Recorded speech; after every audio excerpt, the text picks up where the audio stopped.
Ассаляму алейкум ва рахматуллахи ва баракатух. Бисмиллах, альхамдулиллах, салату вассаляму аля расулиллах. Причины прощения грехов. И мы с вами остановились на следующей причине. Аль-кисас лиль му'минин мин ба'дихим аль-бад. То есть возмездие.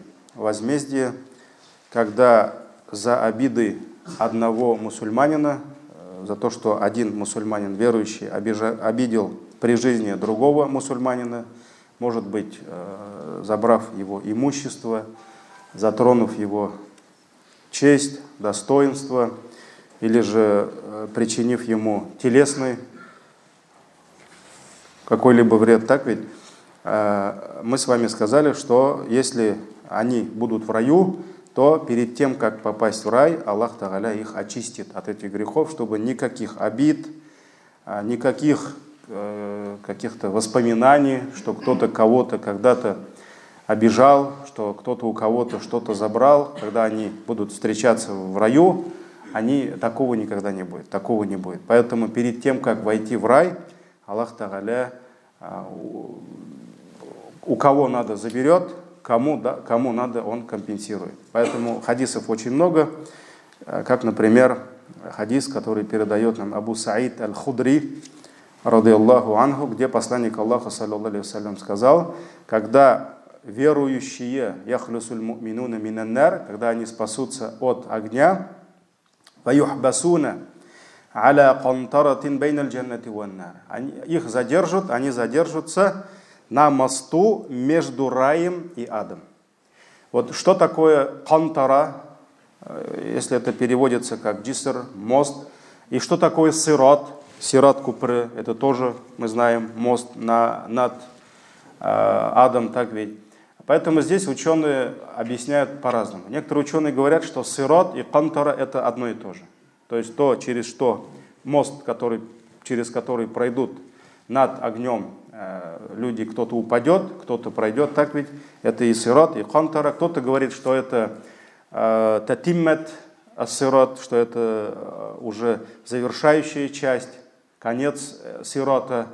Поэтому, мы должны понимать, что хадис указывает на то, что когда даже люди пройдут через ад, они их задержат. Они задержатся на вот этом месте, которое называется кантара, бейналь джаннати ван-нар, между раем и адом. И вот тогда произойдет вот это возмездие. То есть, кто у кого забрал, он должен будет вернуть. Так ведь, кто кого обидел, он за это должен будет должным образом заплатить. Поэтому все верующие, они будут очищаться на этом месте. То есть, это тоже получается причина, одна из причин прощения грехов, чтобы не понести наказание уже в аду, чтобы Аллах Тааля избавил тебя от адских мучений. Поэтому посланник Аллаха, саллаллаху алейхи продолжает: «Хатта ида худзибу ва нукку удина лахум фи духулиль джанна». И когда они очистятся, избавятся от этих грехов, тогда им придет разрешение. Аллах им разрешит фи духулиль джанна, чтобы они вошли в райские сады. Фаваллади нафсу Мухаммадин биядихи. И посланник Аллаха, саллаллаху алейхи вассалям, говорит: я, говорит, клянусь, в чьей длани душа Мухаммада, то есть клянусь Аллахом, ла ахадухум ахда биманзилихи фил джанна минху биманзилихи кана фид дунья. Когда, говорит, человек войдет в райские сады, он, говорит, найдет свой дом там быстрее и намного легче, чем он находит свой дом где? На этой земле. То есть вот представьте, человек зашел куда-то, в какой-то мир, огромный мир. Этот мир называется? Это не маленькая дунья, это рай. Это великий рай. И где-то находится его дом. И не надо будет искать, где он. То есть посланник Аллаха говорит: я клянусь Аллахом, он, говорит, найдет свой дом там быстрее, ахда, то есть он направится именно в правильное правильную сторону к своему дому в раю даже быстрее и найдет легче, чем находит его в этой жизни. Поэтому это его настоящая жизнь, это его настоящий дом, и он вернется туда. И таких хадисов вот здесь 3, раз, два, три, 4, несколько риваятов приводится, и во всех вот как раз говорится, что произойдет вот на этом месте возмездие. Возмездие Аллах будет очищать их на этом месте, на этом мосту, от их прегрешений, грехов, чтобы потом они не понесли наказание. Не понесли наказание. Следующая причина, это такая уже, можно даже назвать тему открываем мы, где много, несколько, более 10 причин, наверное, будет. Эта тема называется «А'малун таджри уджуруха лиль абди бa'да маутихи». Это дела, награда которых будет приходить человеку после его смерти. Как раз вот, альхамдулилля, джазакумуллах хайр, всем, кто участвовал на этих курсах. У нас были 2-дневные курсы. Я уверен, что многим эти курсы понравились. 2 дня у нас Салимджан Хазрат по 3 часа говорил про как раз вот права наших усопших братьев, да, что мы должны делать, как мы их должны провожать, за какие дела, которые человек совершает на этой земле, он будет получать награду, уже будучи в могиле. Вот как раз про это мы с вами говорили, 6 часов, по-моему, да, и последний как раз был у нас такой мастер-класс. Мастер-класс, один брат дал себя, альхамдулилля, чтобы мы на нем учились. И вот многие даже имамы, которые следят за инстаграмом нашей группы, нашей мечети, они прямо звонили, можно, говорит, и у нас в районе такое организовать, может быть, для имамов, потому что даже многие как бы сельские имамы, там каких только разногласий в этом нет, хотя там ничего такого и сложного нет. Так ведь? Ну, это нужная вещь. Вот сейчас как раз наши сестры, Апалар, они просят курсы. Мы уже, наверное, туда, мужчины, устазы, вмешиваться не будем. Ну, посмотрим, мы попросили с Российского исламского института специалистов по фикху, именно сестер. Иншаллах, надеемся, что они и мастер-класс покажут, как все это правильно делать. И вот эти курсы тоже женщины пройдут. Потому что это как бы и их касается. Так ведь? Деяния, дела, награду которых человек будет получать и после смерти. Открываем эту тему. Посланник Аллаха, саллаллаху алейхи вассалям, сказал: «Саб'ун яджри лиль абди уджурахунна ва хуа фи кабрихи ба'да маутихи». 7 деяний, награда которых будет идти человеку ва хуа фи кабрихи, когда он будет находиться в своей могиле ба'да маутихи, после его смерти. 7 деяний. Первое. Ман аллама ильман. Кто научил кого-то знанию. То есть здесь речь идет полезным знанием. Мы знаем другой хадис. Кто указывает на какое-либо благое дело, он будет получать награду за это дело, когда те, кого он научил, да, они будут совершать эти дела. Хотя Аллах не будет и ими уменьшать его награду. Например, ты научил при жизни кого-то намаз читать, альхамдулилля, этот человек сколько намазов прочитает, успеет при жизни, награду и ты будешь получать за это. Поэтому ман аллама ильман, то есть кто научил полезному знанию. Например, кто-то научил кого-то читать Коран. Он научил своих детей читать Коран, своих внуков. Все, он умер 10 лет назад, 20 лет назад. Но его ученики, или дети, или внуки, или ученики, они до сих пор живут. Его школа существует. И каждый раз, когда кого он научил читать Коран, совершать намаз или еще какие-то полезные знания, каждый раз, когда они будут читать Коран, награда кто будет получать? Награду будет получать и тот, кто научил их читать Коран. Поэтому это, машаллах, это такая инвестиция, да? Это такая инвестиция, когда ты вкладываешь инвестируешь в человека, в ученика, даешь ему знания, да, а он потом это знание передает другим, и каждый раз, когда его знание, которое он оставил, будет передаваться и использоваться в жизни, притворяться в жизнь, альхамдулилля, он будет получать за это аджр. За это аджр. Даже если какие-то, просто он оставил полезные дела. Например, он был, таким, например, профессором в области медицины. Он сделал какое-то открытие, например, да? И который, машаллах, он научился лечить какую-то болезнь, которую до него никто не лечил, например. Или было очень дорого это делать, а вот он нашел какой-то простой способ, да? И он взял себе студентов, там, других докторов, врачей и научил их делать этому. Все, он умер. А люди до сих пор получают от того знания, которое он оставил, пользу. Поэтому для мусульманина, если здесь речь идет не только именно Коран, сунна, хадисы, да, любое полезное знание.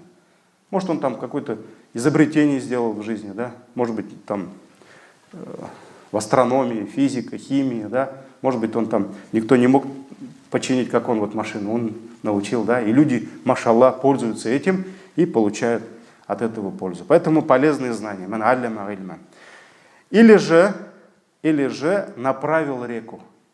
То есть направил реку в нужное русло. Или, например, река где-то застряла. Или же река текла не туда, а он поменял русло. Или открыл, почистил. И, альхамдулилля, люди что? Начали пользоваться этой рекой. И пока люди будут пользоваться этой рекой, а он уже давно умер, да? Альхамдулилля, он будет получать за это аджр. То есть пока то дело, которое он оставил после себя, будет приносить пользу людям, да, люди будут пользоваться этим, альхамдулилля, он будет получать аджр. Или же вскопал биран, колодец. Раньше это были колодцы, сегодня уже мы называем это там, скважина, артезианская скважина. Например, бисмилля, человек взял и обеспечил одну деревню водой. У него есть возможность. Он там позвал специалистов, там специализированная техника приехала, все сделали, пробурили там 100 метров, надо там 120 метров, да? Все, целая деревня, машаллах, она сейчас имеет возможность использовать эту воду. И, может быть, он умер через год, через 10 лет, да? А то, что он оставил, люди этим пользуются. И каждый раз, когда люди будут пользоваться этой водой, да, они будут пить эту воду. Каждый раз, когда они будут тахарат брать, это же ибада. Каждый раз, когда они будут гусуль брать. Каждый раз, когда они будут стирать, дома убираться. То есть каждый раз, когда они будут пользоваться этой водой, альхамдулилля, он будет получать за это аджр. Даже в хадисах говорится, даже если с этого колодца попьет какая-нибудь птичка маленькая, какое-нибудь животное, даже за то, что вот эта птица утолила жажду через его воду, через воду, которую он оставил, за это будет аджр ему, иншаллах. Поэтому кто скопал колодец? Или же посадил нахля, пальму, то есть дерево. При жизни он посадил дерево. И это дерево выросло. И это дерево начало приносить свои плоды. То есть плоды у деревьев разные. Какие, например? Тень дерева. Особенно в жарких странах. Особенно там, где жил пророк, саллаллаху алейхиссалям, да, когда деревьев было мало, и путники, им нужно было где-то присесть, отдохнуть, то есть под тень дерева. И это дерево дает плод. Один из плодов – это его тень. Это тень дерева. То есть каждый раз, когда люди будут находить удобство, прохлаждаться под тенью этого дерева, кто будет получать аджр? Тот, кто посадил это дерево. Каждый раз, когда дерево будет свои плоды давать, пусть это будет финики, пусть это будет бананы, пусть это будет яблоня, вишня, еще какое-то дерево, так ведь? Деревьев много. Каждый раз, когда мы, люди, будем получать пользу от этого дерева, аджр, награду за то, что мы пользуемся, будет получать кто? Тот, кто посадил это дерево. Может быть, того, кто это дерево посадил, уже давно нет. Да? Деревья живут иногда 20 лет, 40, 50, 100 лет могут жить некоторые, там сосны или еще что-то, да, кедры, например. Поэтому каждый раз, когда люди будут пользоваться, даже птицы, когда будут пользоваться, иншаллах, ему будет капать аджр за это. Поэтому садакатун джария говорится. То есть садака джария, яджри, который течет, агабтра, все время агабтра. То есть каждый раз, когда пользуемся, дорогу сделал, пока люди пользуются дорогой, агабтра, тебе течет награда. Тебе течет награда. Каждый раз, когда мечеть, которую ты построил, люди пользуются этой мечетью, агабтра, тебе течет аджр, иншаллах. Поэтому говорят же, акмасада тамуптра, да? Даже если не течет, то капает. Ну, про бизнес говорят, да? Ну, там немножко, конечно, акмасада, ну, тамуптра, да? Хотя там не течет прямо рекой прибыль, деньги, да? Но капает. Иногда, может быть, дело не очень большое, но то, что люди пользуются этим, там будет капать тебе. И это будет тебя радовать, иншаллах, когда ты будешь в могиле, когда ты будешь особенно нуждаться в этом, потому что ты уже не можешь совершать там ничего. Ты намаз не можешь совершать, ты уразу держать не можешь, истигфар, таубе, все это закрыто для тебя. Ты там уже, все, твое время иссякло. Все, ты не можешь обратно вернуться. Многие бы вернулись. Раббирджигун, лагалли агмалю салихан фима тарак. Он говорит: о Господь мой, верни меня, может быть, я совершил бы то, что оставил. Да? Поэтому вот там эти дела, они очень важны. Они очень важны. Ау бана масджидан, или же пророк, возвращаемся к хадису, пророк продолжает, или же построил мечеть. Мечеть. Это дом Аллаха, где мусульмане совершают пятикратный намаз. Где мусульмане сегодня, мечеть это не только то место, где мы суджуд совершаем, где мы намаз читаем. Это то место, где мусульмане собираются. Это то место, где мусульмане приобретают знания. Это то место, где проводятся какие-то, может быть, мероприятия для детей. Например, мадраса работает, там Коран, тахфиз, да? Каждый раз, когда мусульмане получают пользу от этой мечети, то есть это во время каждого намаза. Альхамдулилля, вот мечеть же кто-то построил 100 лет назад, да? В 26 году открыли эту мечеть, хотя ее начинали еще до этого, задолго, да? Иншаллах. Мы надеемся на милость Аллаха, и мы просим у Аллаха, чтобы вот за каждый намаз, который мы сегодня совершаем, аджр, вот за эти уроки, да, за те дуга, истигфары, которые мы делаем внутри этой мечети. Вот если бы этой мечети не было, мы на улице же не можем собраться, да? Планета Фитнес там, или в Суваре мы не можем собраться. Мы собрались с вами в мечети. Да? И альхамдулилля, мы надеемся, что аджр за каждый прочитанный намаз, за каждый урок, за каждое занятие, вот когда человек получает пользу, будет, иншаллах, или течь, или капать, это уже Аллах решает, тем, кто построил эту мечеть. Поэтому аубана масджидан. Ау варратha мусхафан, или же завещал, оставил после себя мусхаф, то есть Коран, книгу, да? И каждый раз, когда люди будут читать по этой книге, тот, кто оставил это, он будет получать аджр. Он будет получать аджр, иншаллах. Я помню, лет 10 назад у нас один имам нашел в одной мечети мусхаф. Он такой маленький, я первый раз видел, дореволюционный мусхаф, вот такого маленького формата, потому что обычно они все большие, да. Это издание, нет, это не дореволюционное, это издание 1943 года, по-моему. Это военное издание, это военного времени. Наши братья, рахимахумуллах, пусть Аллах смилостивится над ними, ведет их в райские сады, которые жили в Нижнем Новгороде, они специально собрали деньги и напечатали серию этих мусхафов, Казан басмасынан взяли, да, специально для узников концлагерей, фашистских концлагерей. То есть, получается, они добились разрешения, чтобы узникам фашистских концлагерей раздавали эти книги. И там прямо было написано, что мы выбрали маленький формат, чтобы узники, пленные наши братья, они могли в кармане носить.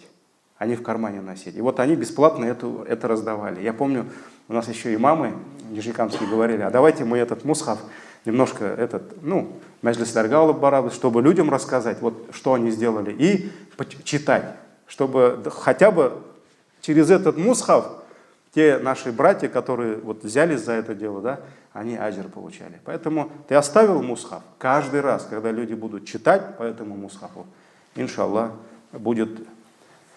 ты будешь получать за это аджр. Варатха мусхафан. Аутарака валадан ястагфиру лаху бa'да маутихи. Или же оставил после себя ребенка, то есть сына, дочь, ястагфиру лаху бa'да маутихи, который будет просить у Аллаха прощения за него после его смерти. То есть родители умерли, но остались дети. Дети, которые не забывают про своих родителей, да, умерших, и обращаются к Аллаху с истигфаром за родителей. То есть: о Аллах, прости моего отца.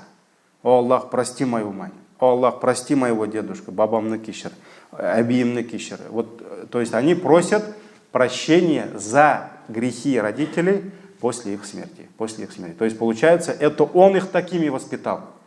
Это их школа воспитания. И за то, что они оставили таких воспитанных, набожных людей, детей, и каждый раз, когда они будут делать дуга за родителей, истигфар, просьба о прощении, иншаллах, за это они будут получать аджр. Про это хадис много. Даже когда Абу Хурайра, радийаллаху анху, передает, что даже когда человек, уже будучи в раю, он поселится в свой дом, все, он нашел свой дом, это его дом, никто не будет говорить, он маленький, мне вот так не нравится, да, он даже не представлял, что такие дома могут быть.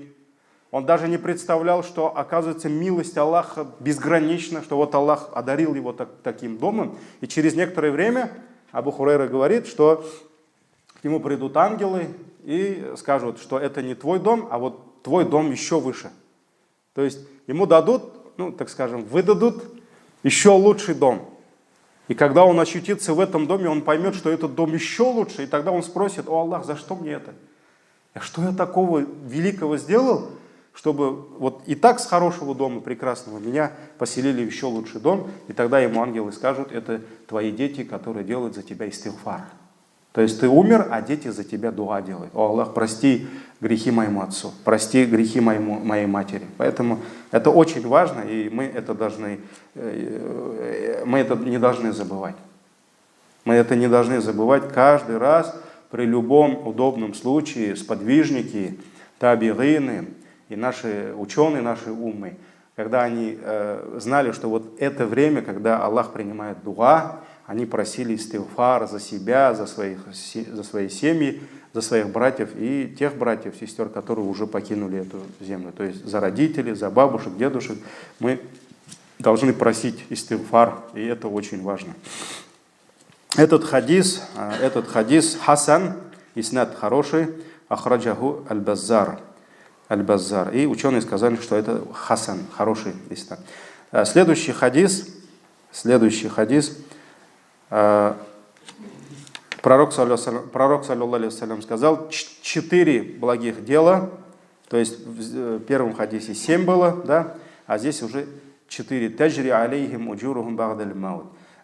4 благих дела, награда которых будет получать человек после смерти. Ман мата мурабитан фи сабилилля. То есть кто погиб, получается, на страже на пути Аллаха.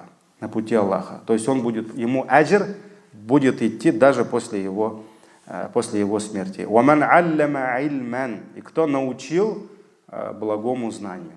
Про это мы уже читали, да? Уджрия ляху амалюху ма умиля бихи. И каждый раз, когда люди будут использовать его знание, то, что он оставил, он будет получать за это аджр. То есть мы про это уже говорили, да? Каждый раз, когда люди будут пользоваться его знанием, он будет получать за это аджр. وَمَنْ تَصَدَّقَ بِالصَّدَقَةٍ فَأَجْرُهَا يَجْرِ لَهُ مَا وُجِدَتْ. То есть, и кто «ман тасаддака бисадака», кто сделал пожертвование, то есть дал садака, сделал что-то благое, и награда за это садака будет идти каждый раз, когда люди будут пользоваться его садака. Каждый раз, когда люди будут пользоваться тем, что он оставил, то есть чем он пожертвовал, он будет получать за это аджр. Ну, это можно в общем говорить, да, мы с вами говорили, это дорога, может быть, это мост какой-то, мост он сделал, он, может быть, построил больницу, да, может, он построил, не знаю, гостиницу какую-то, чтобы люди пользовались этим, именно во благо. Кстати, про гостиницу тут еще хадис есть, про отель. Это дальше. И последнее, четвертое. И человек, который оставил после себя воспитанного, благородного сына, ребенка, фахуа ядау ля. И он будет взывать за него, то есть делать туга за него. Это хадис Хасан, раваху Ахмад, Табарани, этот хадис передал Абу Умама. Хадисов много, просто я их немножко отбираю, именно стараюсь прочитать вам, приводить такие хадисы, где уже есть другие виды благих дел. И вот эти хадисы указывают на следующие причины. Первое, это кто направил в речку правильное русло.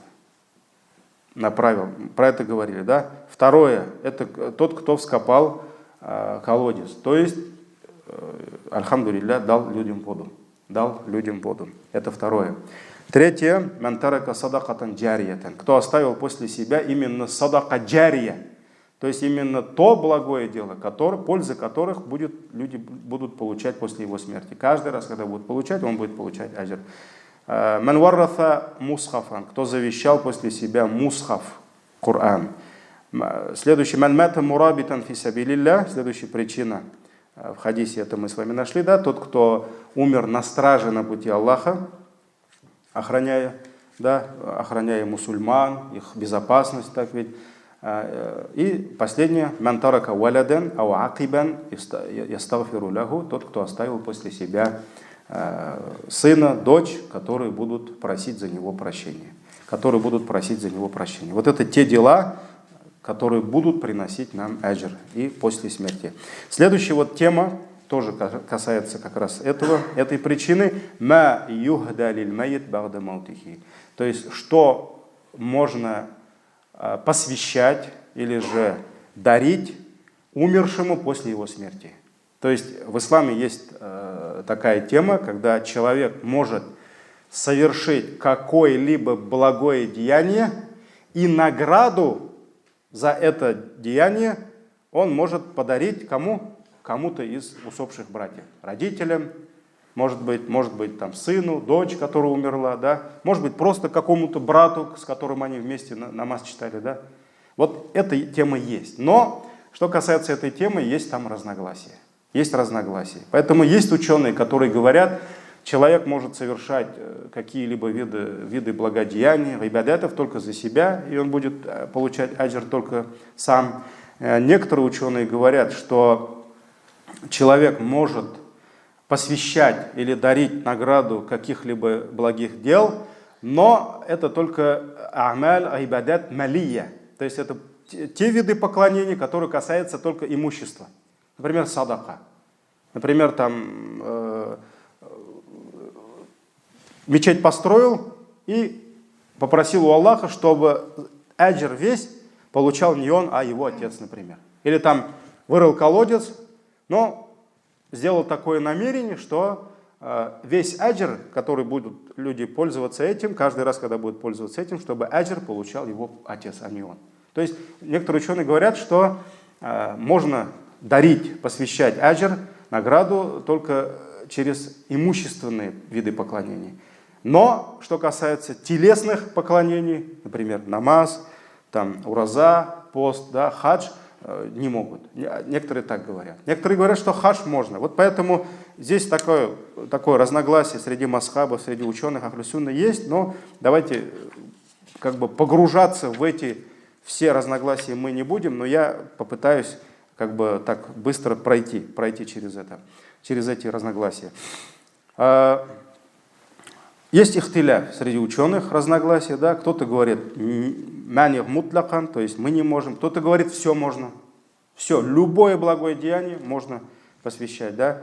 А кто-то говорит, что вот эти можно. Вот имам Малик, это маликиты, да, маликитский масхаб, говорит, что человек может совершать какие-либо виды благодеяния только за себя.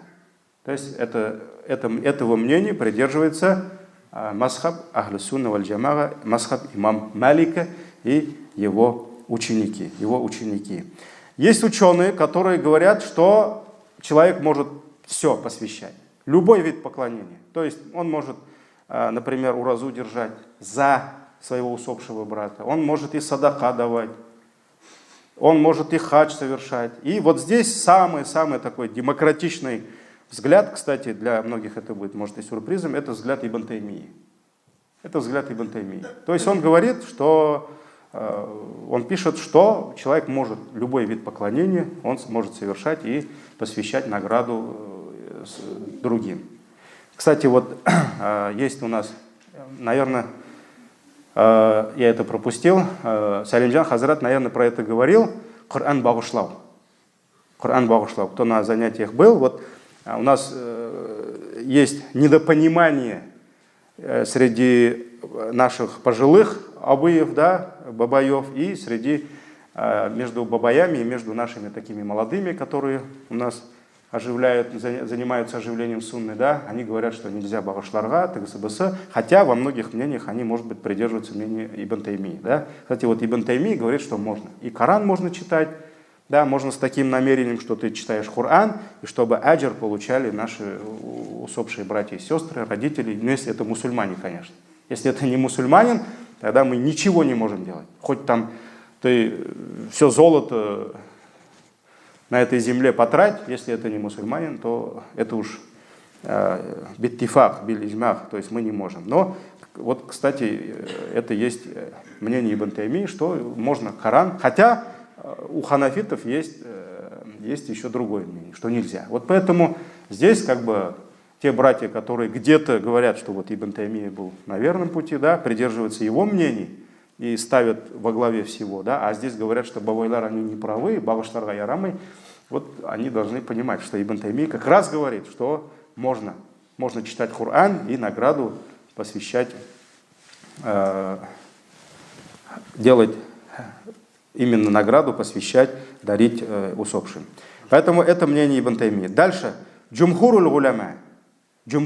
Большинство ученых говорят, что можно, что касается хаджа, то есть это можно, но с условиями, да? С условием, чтобы человек сам за себя хадж совершил, чтобы тот человек, он не совершал хадж, может быть, он не мог совершить хадж, так ведь, например, он там, даже если он живой, например, он там инвалид или еще что-то, да, то есть он не может сам совершить хадж, у него нет возможности, да, и чтобы, конечно, мусульманин должен быть, за немусульман мы не можем, поэтому этого мнения придерживались Ибн Аббас, Али ибн Аби Талиб, Ата, имам Таус, имам Муджахид, Саид ибн Мусаиб, Ибрахим ан-Нахаги, Суфьян ас-Саури, Аузаи, имам Шафи'i, имам Ахмад, имам Исхак и Ахлю Захир, то есть вагайрухум.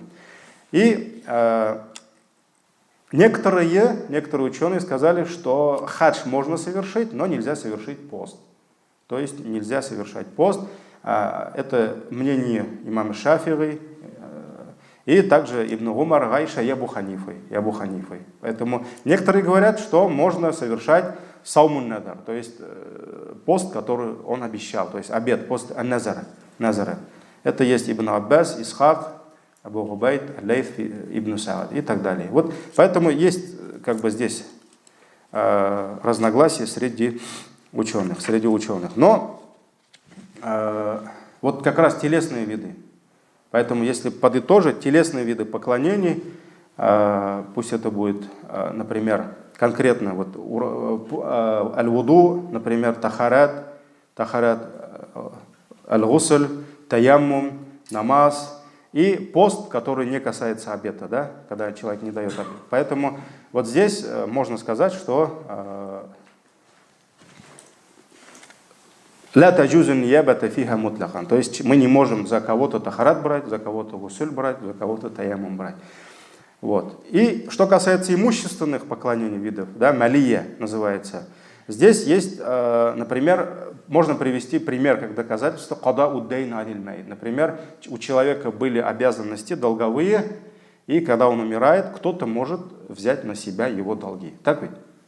То есть это его долг, который он должен был кому-то вернуть. Это была его обязанность, это ваджиб для него. Но он не смог это сделать. Но есть конкретные хадисы, где сподвижники брали долг другого сподвижника на себя. И пророк, саллаллаху алейхи ва саллям, считал ему джиназа. Например, посланник Аллаха, саллаллаху алейхи ва саллям, пришел к одному усопшему сподвижнику, и тогда люди сказали: «Салли алейхи, я Расуль Аллах». О, посланник Аллаха, сделай за него джиназа, помолись за него, то есть сделай намаз. И тогда он спросил: «Халь тарака шай'ан», оставил ли он после себя что-то? Есть у него имущество какое-то, да? Люди сказали: нет, у него ничего у него не осталось. И тогда посланник Аллаха, саллаллаху алейхи ва саллям, спросил: «Халь алейхи даин», а остались у него долги? То есть кому-то он должен, Тогда люди сказали: «Да, фаляфату дананир». Он оставил после себя, он должен 3 динара. Он должен 3 динара, то есть кому-то, да, золотых монет. Тогда посланник Аллаха, саллаллаху алейхи ва саллям, сказал: «Саллю аля сахибикум». Тогда сами совершайте джиназа за своего брата. То есть он отказался совершить за него джиназа. Хотя он не сказал: храните его без джиназа. Он не говорил: храните его без джиназа. Да, он отказался. Тогда Абу Катада встал из ансаров и сказал: «Салли алейхи я Расуль Аллах, ва алейя дайна». О, посланник Аллаха, то есть нельзя упускать посланника Аллаха, это же милость Аллаха. Посланник Аллаха, саллаллаху алейхи ва саллям, сам пришел и вот готов джиназа прочитать, но мешает что? 3 динара. И Абу Катада встал и сказал: «Я Расуль Аллах, соверши за него джиназа, ва алейя дайнаху, и на мне будут все его долги». То есть эти 3 динара я сам верну кому надо. И вот передает Абу Катада, радийаллаху анху, что он сказал: если я за него заплачу его долг, то есть Абу Катада сказал: если я заплачу за него долг, атусалли алейхи, он сказал посланнику Аллаха: если я за него долг заплачу, атусалли алейхи, ты совершишь за него джиназа. И посланник Аллаха, саллаллаху алейхи ва саллям, сказал: если ты полностью заплатишь за него долг, саллейту алейхи, я совершу за него намаз. И тогда Абу Катада побежал расплатиться с его долгом. То есть есть другой хадис, где посланник Аллаха, вот как раз Салимджан, по-моему, этот хадис привел, да, не этот, когда прошло несколько дней, он спрашивал: ты заплатил? Нет еще, заплатил? Нет еще. И вот только на 3-й день, когда он сказал, что заплатил его долг, он сказал, что его могила, альхамдулилля, что? Остыла. Только. А здесь уже говорится, что Абу Катада поспешил быстрее заплатить его долг, и подошел и сказал: я, говорит, заплатил. Фадаа Расулуллах фасалля алейхи. И тогда посланник Аллаха, саллаллаху алейхи ва саллям, совершил за него джиназа. Вот это указывает на то, что вот эти имущественные долги можно решать. И садака можно давать, соответственно. То есть садака с таким намерением, чтобы аджр за это получил именно усопший брат или отец, дед, он за это аджр получит, иншаллах. За это получит аджр. И вот как раз давайте некоторые, еще вот недолго, иншаллах, 2-3 хадиса приведем, как раз вот на что опираются те, которые говорят, что можно делать благие дела и аджр посвящать уже нашим усопшим братьям. Первый хадис — это хадис от Гаиши, радийаллаху анха, когда мужчина пришел к пророку, саллаллаху алейхи ва саллям, и сказал: я Расуль Аллах, воистину моя мать внезапно умерла. То есть внезапно умерла и не завещала из своего имущества ничего, чтобы туда садака дать, да, не завещала. И я думаю, если бы она смогла говорить перед смертью, то есть у нее не было возможности собрать детей и сказать что-то: вот, дети мои, я умираю, вот у меня столько-то имущества, вот столько-то дайте. Мы знаем, что 1/3 можно просто как садаха раздавать, так ведь? 1/3. Остальное это уже мирас, это уже не завещание, а наследство. Это уже наследникам. И я думаю, если бы она смогла говорить, она обязательно бы сделала пожертвование своего имущества. فَهَلْ لَهَا أَجْرٌ إِن تَصَدَّقْتُ عَنْهَا. О посланник Аллаха, будет ли ей награда, если я от ее имени буду давать садака? На что посланник Аллаха сказал: «Наам фатасаддак анха».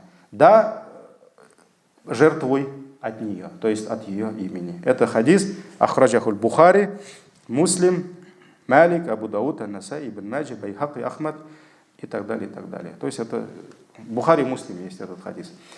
Вот этот хадис указывает, что можно садака давать. Следующий хадис от Ибн Аббас, радийаллаху анху, что Саад ибн Убада, когда у Саад ибн Убада умерла мать, он не смог присутствовать во время ее смерти, так ведь его не было, он отсутствовал, и он подошел к пророку, саллаллаху алейхи вассалям, и сказал такие слова: «Инна умми туфият, ва ана гаибун анха». Моя мать умерла, и я отсутствовал, то есть меня рядом не было. «Фахаль янфауха ин тасаддакту бишейин анха». Принесет ли пользу ей, если я буду жертвовать от ее имени? То есть, если я буду давать садака от ее имени. На что посланник Аллаха, саллаллаху алейхи вассалям, сказал: «Наам, да. Фаинни ушхидука анна хаит аль-михраф садакат алей». И тогда он призвал посланника Аллаха, саллаллаху алейхи вассалям, чтобы он был свидетелем, и он подарил хаитуль михраф, то есть вот это подарил что-то как садака за нее. То есть конкретно подарил что-то как садака за нее. Это хадис Бухари, Ан-Насаи, Абу Дауд, Тирмизи, Байхаки, в сборниках имама Ахмада. Вот это тоже указывает на то, что садака можно давать. Абу Хурайра, радийаллаху анху, передает, что мужчина подошел к пророку, саллаллаху алейхи вассалям, один мужчина, и сказал: «Инна аби мата ва тарака малян ва лям юса». Что мой отец, что у него умер отец, и оставил после себя имущество, но не сделал завещание. Не сделал завещание. Будет ли искуплением за его грехи, если я буду жертвовать от него, то есть от его имени? На что посланник Аллаха, алейхиссалату вассалям, сказал: да, нагам. Это хадис в сборниках имам Муслим, Ан-Насаи, Ибн Маджи, Байхаки, имам Ахмада. Вот это тоже доказательство. И вот еще один хадис, наверное, и на сегодня достаточно. Абдуллах ибн Амр передает, что Ас бин Уаиля Сахми, когда умирал, он завещал своим сыновьям, чтобы они от его имени освободили 100 рабов. От его имени освободили 100 рабов. То есть освободить раба, значит, это или освободить того раба, который ты уже имеешь, да, или же рабов, которые он оставил, или же ты должен идти на рынок, купить раба, то есть это человек, не корова, это человек, он стоил дороже, и он должен его освободить от имени их отца. То есть за это, чтобы отец умерший получал аджр, да. Он завещал, чтобы от его имени освободили 100 рабов. И его сын Хишам освободил 50 рабов. Освободил 50 рабов. И его сын Амр захотел, чтобы другой его брат, то есть сын этого человека Амр, освободил еще 50. Но он сказал: я, говорит, ничего не буду делать, пока не приду к пророку и не спрошу у него. То есть правильно это или нет. И он подошел к пророку, саллаллаху алейхи вассалям, и спросил: «Я Расуль Аллах, воистину мой отец завещал нам, чтобы мы освободили 100 рабов. И мой брат Хишам, он освободил 50, и оставил еще 50, и осталось еще 50. Могу ли я освободить эти 50 рабов за него, то есть за моего отца, На что посланник Аллаха, саллаллаху алейхи вассалям, сказал: «Иннаху лау кана муслиман», если он был мусульманином, и если вы будете за него, от его имени освобождать рабов, или же будете жертвовать, давать садака, или же будете совершать хадж, балягу далика, все это дойдет до него. То есть посланник Аллаха прямо уже на 3 дела указал, да? Можете за него освобождать рабов, можете за него делать садака и можете делать за него хадж, все это дойдет до него. А в другом риваяте этого же хадиса говорится, если он был тверд в единобожии, то есть если он поклонялся единому Аллаху, то есть был мусульманином, да, фасумта ва тасаддакта анху нафаху далика, если ты будешь даже за него поститься, за него давать садака, все это принесет ему пользу. Это хадис в сборниках Абу Дауд, Байхаки, имам Ахмад и так далее, и так далее. Некоторые ученые сказали, что это хасан, иснад этого хадиса хороший. Вот поэтому много хадисов, которые указывают на то, что можно совершать те или иные благие дела после смерти наших родных, может быть, братьев, да, и посвящать, или, как так говорим, подарить награду им. Но тема еще она не закончена, иншаллах, мы с вами эту тему еще завершим на следующем уроке, иншаллах. Субханакаллахумма бихамдик, шаду алла иляха илля ант, астагфирука ва атубу илейк. Джазакумуллаху хайр. Ассаламу алейкум ва рахматуллахи ва баракатух.